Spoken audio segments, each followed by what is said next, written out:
awakmu kok.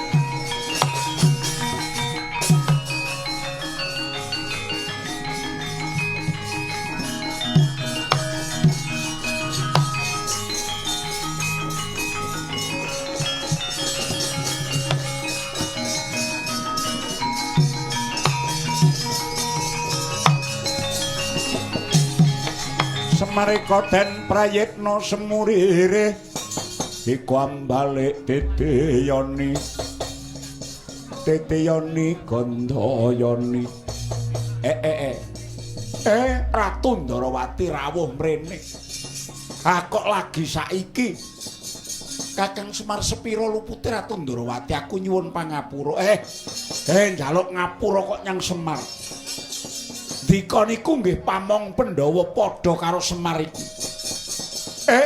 Temene aku wis ngelikke menyang Pandhawa. Aku ngerti. Nanging jebul Kresna kalah pertitis kelawan Kakang Semar. Samengko Pandhawa kelangan pustaka Jamus Klimasada. Kanthi ana kang membawana Ratu Ndarawati kang sarta anakmu saiki dadi korban Kakang.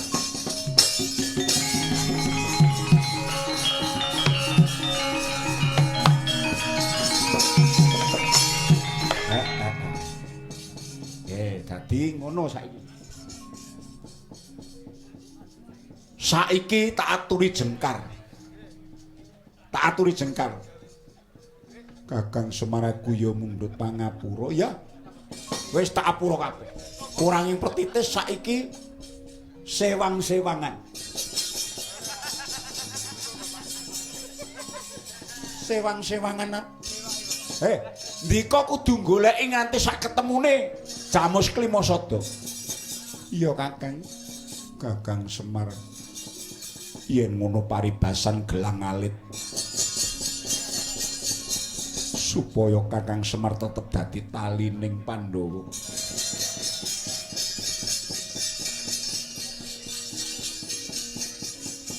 Golek ana perkara Petruk ya mangsa bodho. Aku iki nalarku isih kuwur merga donya iki saya panas nanging para satriya kok padha kurang tanggap.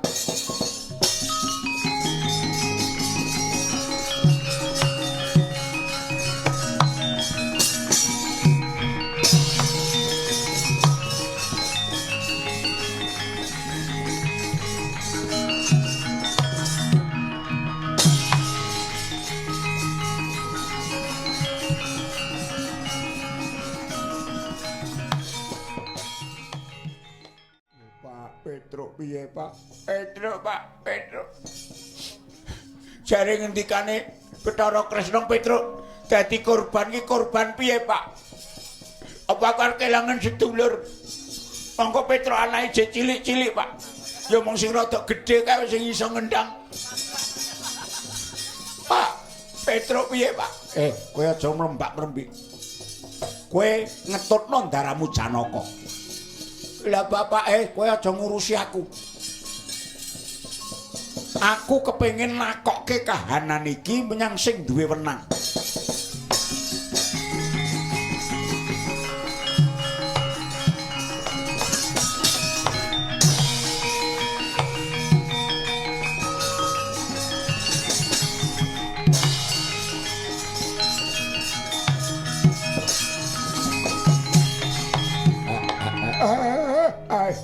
Begegek ugek sadulita. Cetha yen to saiki iki ana menungsa sing kepanjenengan jajalanat sing arep nginger pakartining manungsa sing isih becik-becik saiki padha dirusak sak nggon-nggon ben padha lali karo jati dirine.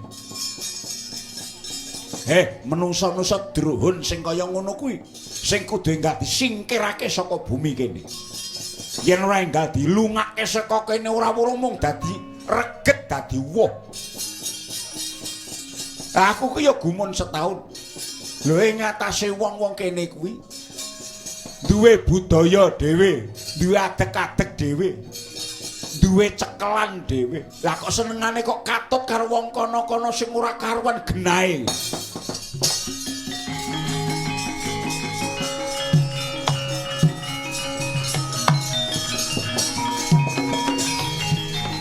Ya. Coba aku tak munggah. Mesti enek sebabe donya kok digawe kaya ngene iki, mbok menawa iki arep eneng owah-owahan.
Molat mara sang Arjuna Esmunira kamanungsan kaserpan tingkahing mungsuh niran padha kadang. Kaget kowe Raden Janaka. Kowe sapa mbalang panah? Tujune ora bucik kulit ora gogrok wuluku salomboya. Narendra Giri Kencana Prabu Dewa Kahana. Aku ora rumangsa duwe perkara karo kowe Sang Prabu. Aku sing gawe dak-dak ning pasulayan. Dasarmu apa dasarku? Aku mung kepengin nyocokake kabar kanggo sumebar. Lamun to panengah Pandhawa jarene kandel kulite wulet kaya lulang diganteng. Dasare donya iki keberbeken jare kowe lananging jagat jagoning dewa. Aku ora rumangsa dadi lananging jagat yen dewa nate nyeraya marang Janaka. Ning aku sing durung andel. Kaya ngopo kasektening panengah Pandhawa. Nadyan aku ora duwe perkara karo kowe nanging watake Janaka ora kena mambu tantang kuwi sing tak jaluk.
sinelung prakara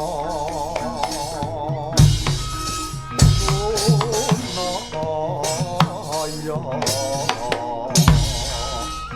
uruning kanten antapi rohone praku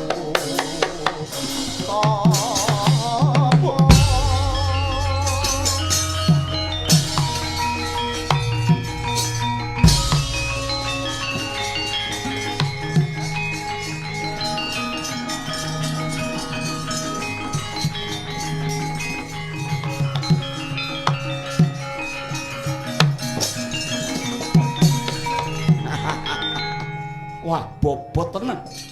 Antep tanganmu kaya wesi. Apa abamu Sang Prabu ya? Sawangan apa iki? Apa ngajak ngedusi wong Bathara Kala? Kono tak jojoh ilang nyawamu.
Kaingmu.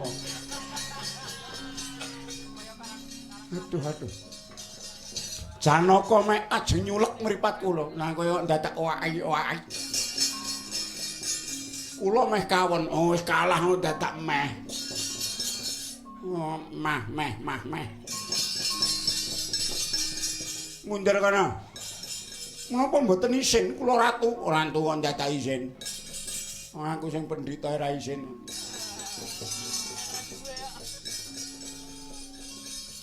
Pripun Purban? Menenga. Badhe dipun menapakaken ya sak karepku. Aku nek kurang ngajar panengah Pandhawa ora bingung pendhita kaya ngene. Ngerti ora? Biyen klambiku ki ijo saiki dadi soklat. Ya ijo kae kok. Napa niki ditempel ora ditempel ya tak benakke. Engko gaene bendina benakke ya. Lah iki enek sitone sing urung dadi, engko sesuk sing garap ya ning kono. Ngono ora beneran ya tak benakke neh. Mang maju peneman ngali ajare Janaka.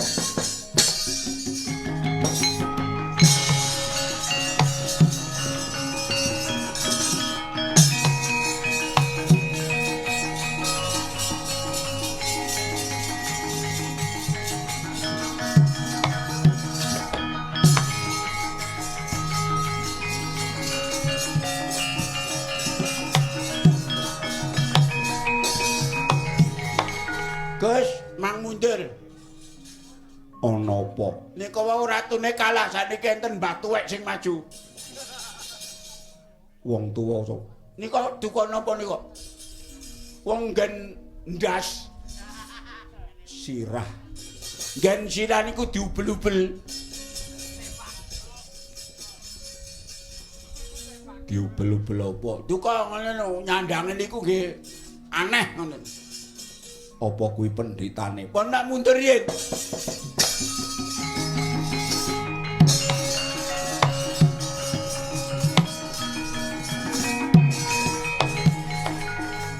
sama Bagong. Ndi bendaramu Janaka kon ngetok mrene. Koyek eneng slamet lan orane ndaraku ki ning iki.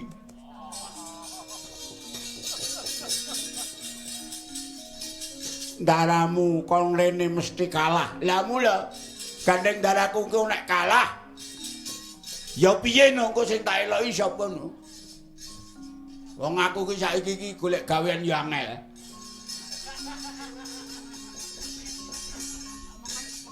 Ning ndi ditulak ning ditulak.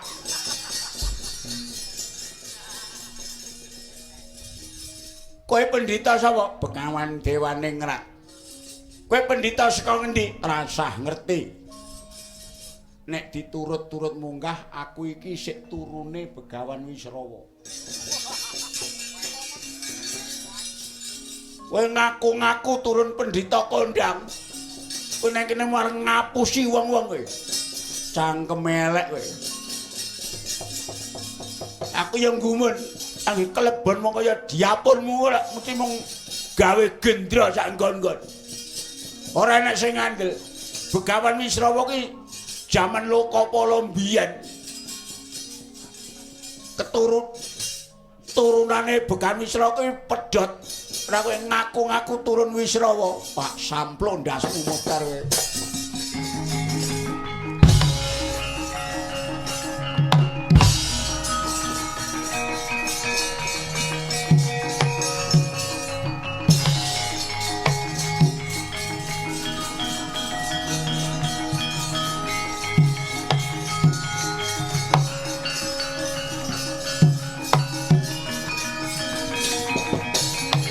Yatrisang kabirang nguri nangkul kinempet kempet dosang retnaning bawono kowe Raden Janaka kowe sapa penemban Dewane Ngrat kowe ngaku-ngaku madani dewa kang reksa jagat dewa wis ngarani arat kuwi donya ya jagat kowe dewa pangreksaning jagat. Cak karepku wong sing wis kaya aku ngono kuwi tegese tataran ngelmu kajiwane wis dhuwur.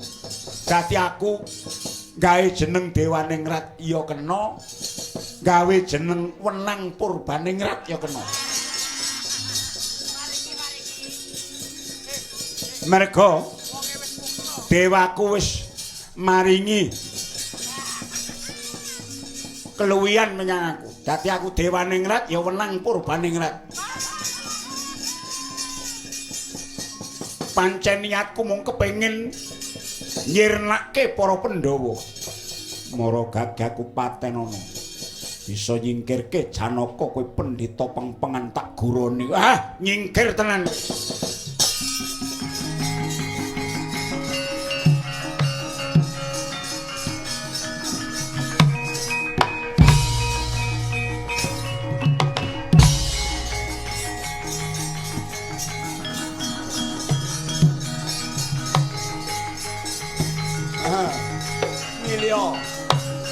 Wilio. Oh. Bah. Ah. Bah. Bah. Ayo, milih.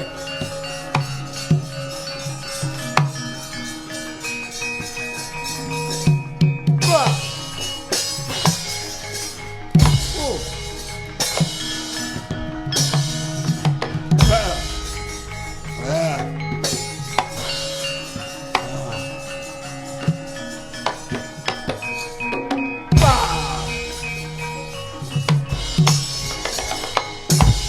Jarwe.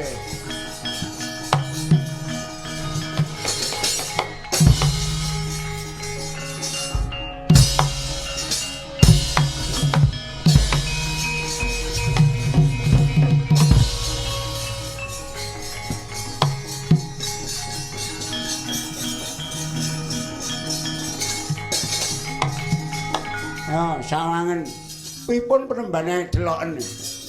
Liyane mung suwe mijet woh ranti. Kaya empol pinecok Pandhawa mesti mati merga kekuatane ya mung Janaka karo Werkudara.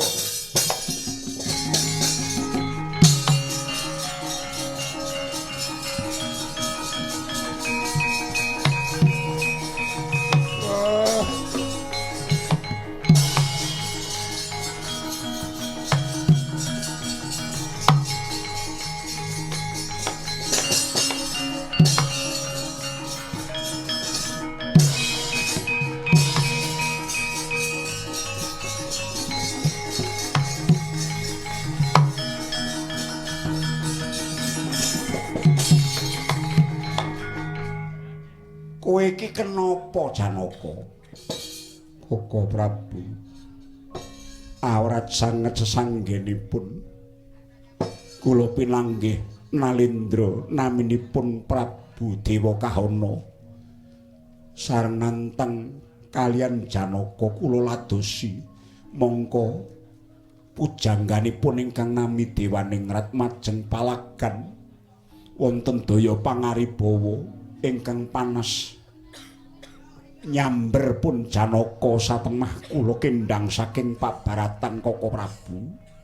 Yayi, ngene ya Di. Ya iki jenenge satriya kang lagi dinadar nglakon ya kaya ngene iki. Koko Prabu sepisan malih kula nyuwun pangapunten. Iya. Sing jeneng pendhita kuwi ana pirang-pirang. Mula aja mbok anggep yen to saben pendhita kuwi mesti becik urung karuan. Inggih. Upamane ana pendhita Maladi, ana pendhita Bermonojali, ana pendhita Bojakirana. Ana pendhita Merak Kecancang, Tawon Bromo, Gentong Rembes, Jaliadi lan pendhita Mara Santun. Pendhita Maladi kuwi senengane tapa. Nek Bermonojali kuwi mandi guneme, Bojakirana kurang sinau, tur isih kepilut dening kesenengan donya. Inggih. Banjur pendhita Merak Kecancang kuwi kepinterane mertanggung. Tawon Bromo pendhita Prewangan diewangi karo demit. Gentong Rembes sugih ngelmu ning ora kuat. Jaliadi kawruhe mung tiru-tiru. Dadi nek petuk pendhita sing gaene tiru-tiru tur tetek ora usah mbok gugu. Inggih Koko Prabu. Iya. Niru sing dituru ndodhok ana kono ya nekat. Wong kawruh ditiru ora malah sae. Iya ning teteke.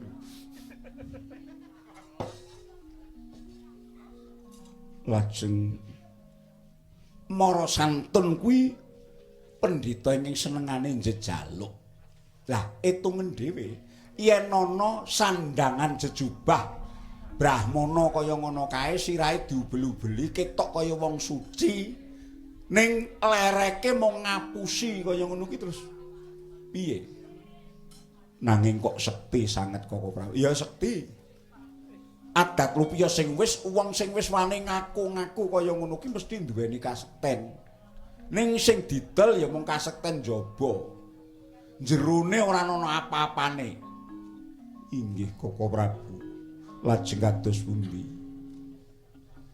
Mongko kula mboten saged nyirnaken pendhita kula wau. Ora susah mbok sirnake. Engko nek wayahe keweleh mesti wis keweleh. Inggih. Menapa mboten isin Janaka satriya sejati kondhangipun mangsah pabaratan lajeng mundur saking payudan. Ora susah isin. Ngibarate wong perang kaya mung nyabrang geni blubukan. Yen adem terus nanging panas diunduri. Barang paduka mundur dhisik.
dan sembah miring ulun kapur bori sang murbengrat sahanan ingkang dan kanang sihing tasih maweh buka sawegum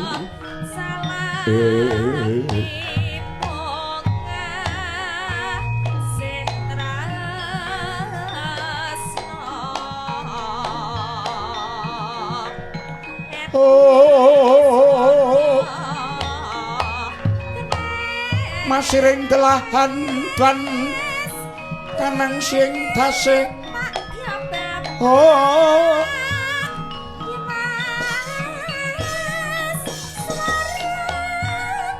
nganguwung cahyane nggih awang-awang kumitir wastane ing kono dununging sang Padawenang sayekti datanana penandang ingkang sinandang anane muhung nikmat miwah mupangat jenjem jinem ingkang dedunung pangaribawa ingkang amanca warni sumeblak padhang hanelai ingkang munggah ngayun nenggih Kyai Lurah Semar Badranaya sebo ngarsane ingkang ngeyang dadi teka mangkono panglucitane lamun to kababar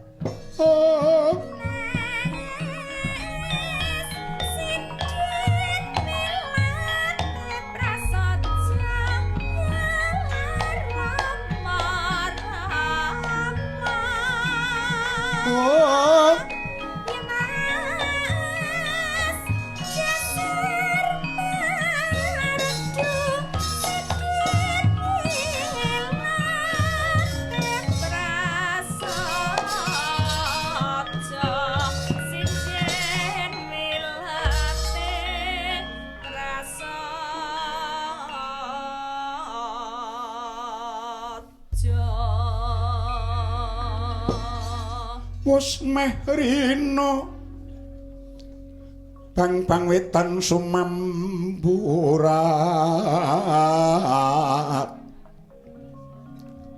sumila akasa kabyat sang hyang surya mangramyang mungguing ngan solo amadangi cakat raya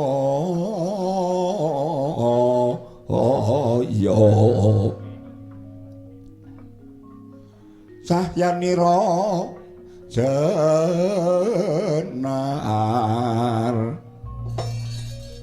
esmu nyawus kakaten jangkung merakum ora mangras ihong ilahing awi kenamastu namasidam nggih kakismaya rumangsa bungatias ulun padha bahagia satekamu Semar. Nggih, Pukulun. Sowan kula manggih rarja niring sambe kala. Pangabekti kula katur Pukulun. Iya. Semar tak tampa pangestu ulun maragage tampanana. Inggih. Kula pundika jimat paripik Pukulun. Esmaya ulun rumangsa bombong lan ulun rumangsa seneng dene jeneng kita munggah marangi ngawang-awang kumitir sayektine mengkene Semar wis bener apa ingkang dadi tekadmu nggonmu hambangun kayangan ulun sumurup jeneng sira ora kepengin bangun kayangane sapa-sapa nanging ingkang bakal sira bangun ya kayanganira pribadi lan para kawula ingkang bebarengan manunggal cipta rasa karsa lan karyane merga wong tinitah urip ana ing alam padhang iku tandane yen wis tau urip ora ana liya kejaba amung tinggalan Saiki kowe urip lan yen wis mati njur apa kang kanggo tandha yen to kowe tau urip ana ing alam donya. Wujudmu wis ora bakal ketok, swaramu wis ilang kegondhol angin. Mula tinggalan ingkang becik ora ana liya kejaba mung lelabuhan. Gawe kabecikan marang wong akeh ngarah duwe kepinteran kabisan kang ngungkuli. Memunjuli kabisaning dewa kang salira Semar iku mau tetep dadi patuladan. Mula kang saka iku Ismaya sisan gawe sira sakwise saka kene uga bali marang Mercapada. Ulun wis sumurup apa kang dadi sedyanira. Iki syukur mangayu bagya mekaten. Tegesipun tekad kula menika mboten klentu. Namung kula badhe nyuwun dawuh kenging menapa donya sakmangke kok kados ngaten. Menapa pancen watak angkara menika dipun uja dening kahanan. Iya. Ya iki tandha-tandha bakal gumantining jaman anyar. Ingkang kebak kabagyan lan kamulyan carane lumaing bumi lan donya iki kudu diresiki saka titah-titah ingkang mung nggugu karepe dhewe lan nyebar wisa-wisuna ingkang nyatane kabeh mau ndadekake regeting jagat. Mula kang saka iku Semar sira bakal ulun paringi daya pangaribawa mudhuna maneh marang Marcapada Semar. Semareka den prayetna semure kambale ong titiyani Gandayani Trisanya Purnama Sidi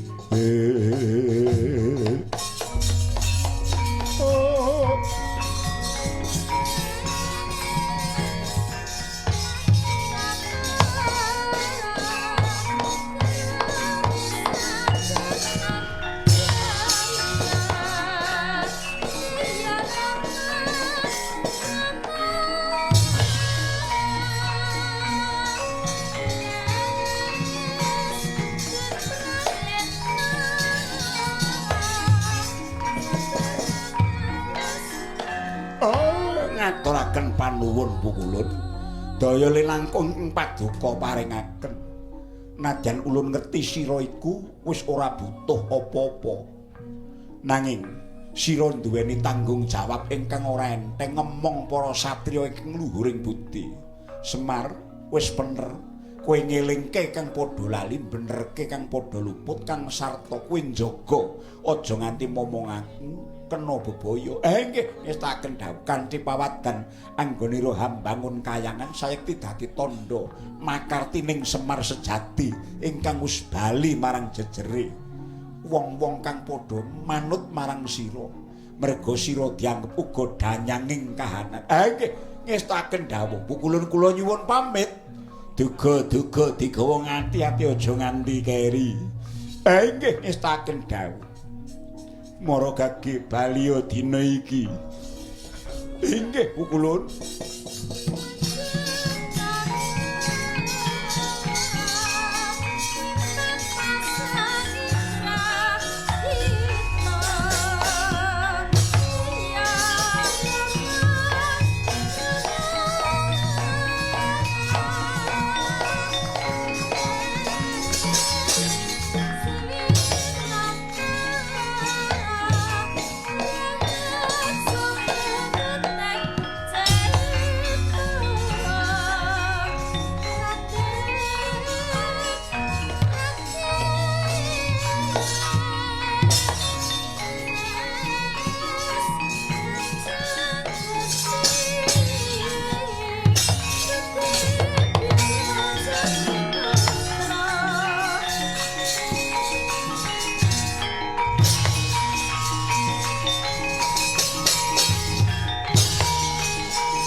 napa ta mirah ingsun Rakaten was kokong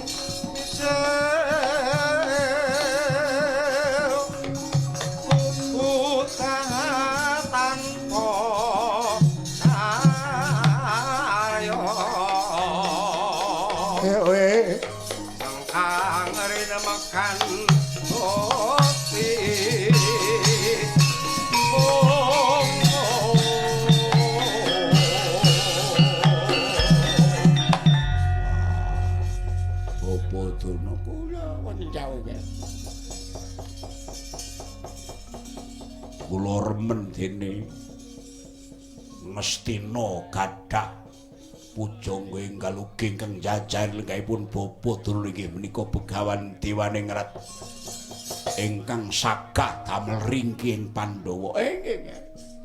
Dikolak boten serik. Oh mboten. Menawi mriki wonten pendhita enggal wonten anyaran ingkang nderek mriki niku kula malah remen. Awit menapa? Sata Kurawa mangke saya kiat. Saya malih menawi wimbuh nem-neman. Saya remen. Nyatanipun guru kula Begawan Dewaning Rat ugi mbekta Nalendra Giri Kencana Prabu Dewa Kahana. Inggih. Setunggalipun maneh Prabu Dewa Murita.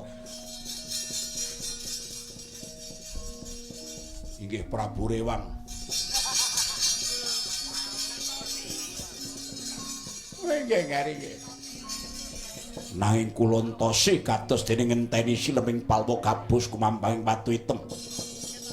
Ngantos dinten menika teka dereng wonten kawusananipun dipun srantos kemawon nggih, Ger. Monggo nyuwun dhateng Bathara mugi-mugi menapa ingkang paduka gayuh menika kasembatan.